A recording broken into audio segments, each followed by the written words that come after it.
Hello YouTube! I have wanted to replicate the OutRun arcade experience for a long time, so I'm going to do it with this!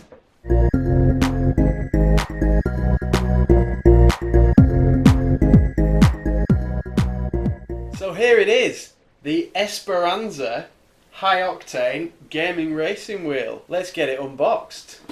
So I got this on an Amazon warehouse deal for 20 quid. Which I thought was quite a reasonable price. I'm not expecting much from it, but I'm quite excited at the thought of having a gaming racing wheel to give me that authentic arcade experience. Once I get through the tape, haha. So we'll see what's in the box. And we have some paper. Goodbye. We have the wheel, which I will take out of its bag in a moment. Just move that out of the way. Some instructions, which I won't be perusing today. And we have got my hands full here. So we've got the pedals.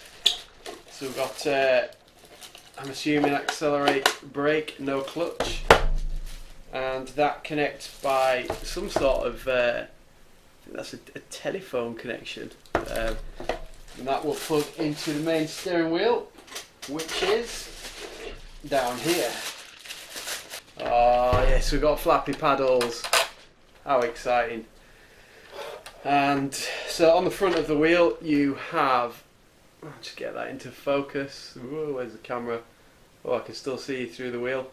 So we've got quite a lot of buttons, and we've got like a directional pad and what would normally be shoulder buttons on a controller, and a PS2, as in PlayStation 2 connector, and USB. It's got plenty of options here, and then the pedals will just slot into the phone socket there. I don't know what it is. And underneath we've got these suction cups, which will ensure that the wheel doesn't move anywhere. I'm just going to go off camera and get it plugged in and set up. I've got the wheel set up, got my camera set up so you can see what I'm doing on the steering wheel, albeit you can't see the pedals, but you'll just have to take my word for it on that.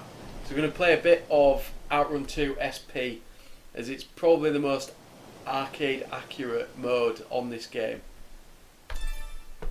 We'll fire away.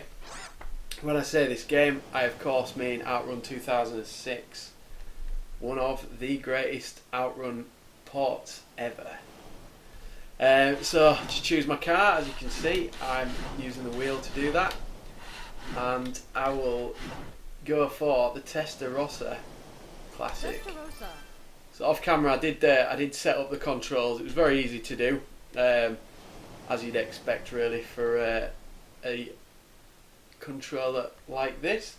So I'm going to select automatic because I'm a wimp and I'm absolutely rubbish when it comes to manual gears on games. But the option is there. I have set up the flappy paddles. Stick with the classic Splash Wave soundtrack, and we'll have a quick go on it, and I will let you know what it feels like and how responsive it is. Get ready? Here we go. So it's very responsive actually. It makes a bit of noise, but it's not too bad. It does feel quite a genuine arcade experience. There is no force feedback, which is a bit of a shame, but you know, it was 20 quid, can't have everything. So I'll just do a few seconds on this game and then we'll probably try something else. Whoops. That's not the fault of the wheel, that's just me being rubbish. As you can see, nice. So the brakes work very well. We'll just see if we can get past this rival, and then I'll load something else up. This really does feel like a genuine arcade experience here. Not bad for 20 quid, plus the cost of this game, which I had to buy on eBay because you can't get it anywhere. You can't get it on Steam, which is unfortunate. You can't get it on Good Old Games, which is also unfortunate. So I've had to buy it second hand. and get my DVD drive up and running, which I don't often use these days. There we go, I've overtaken my rival, so we'll jump into something else. And that game we're going to play is Rocket League. Let's do this. Whoa! It's a bit...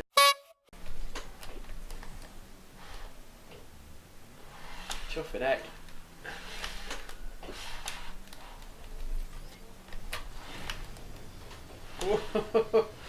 This does not really work with the wheel. It sort of does work once you get used to the fact that the controls are very much different to what you would normally play this game with. But because of the way I'm tracking the ball, I mean I don't have to do that, do I? But I do like to have the ball cam. I am rubbish at this game as well, which doesn't help. I have noticed the wheel does slide around a little bit, but it's not too bad. Oh, I'm losing my concentration here. This key game that I'm playing. Yeah, this doesn't work. Let's try something else. Next up, we're going to try Race Driver Grid. Oh heck! Let's get a sensible camera angle. Ah, there we go. So we can see how accurate the steering looks. Oh dear. Oh dear.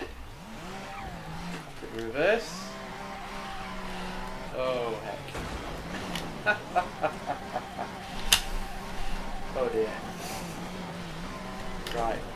I need to get back on the track. Here we go. Much more like it.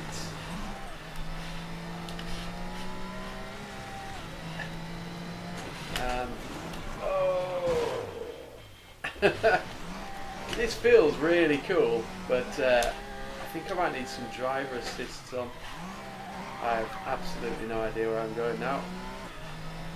Here we go.